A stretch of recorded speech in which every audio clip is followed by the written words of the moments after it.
എൻഡിഎയുടെ ഘടകകക്ഷിയായ ബിഡിജെഎസിന്റെ ആദ്യഘട്ട സ്ഥാനാർത്ഥി പട്ടിക പ്രഖ്യാപിച്ചു. ബിഡിജെഎസ് മത്സരിക്കുന്ന 37 സീറ്റിൽ 29 സീറ്റിലെ സ്ഥാനാർത്ഥികളെയാണ് പ്രഖ്യാപിച്ചത്. ജയസാധ്യതയുള്ള സീറ്റിലാണ് പാർട്ടി മത്സരിക്കുന്നതെന്ന് പ്രസിഡന്റ് തുഷാർ വെള്ളാപ്പള്ളി പറഞ്ഞു.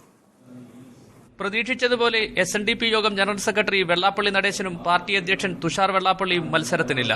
ഉപാധ്യക്ഷൻ അക്കിരമൺ കാളിദാസ ഭട്ടതിരി തിരുവല്ലയിലും പാർട്ടി സംസ്ഥാന ജനറൽ സെക്രട്ടറി സുഭാഷ് വാസു കുട്ടനാട്ടിലും മത്സരിക്കും.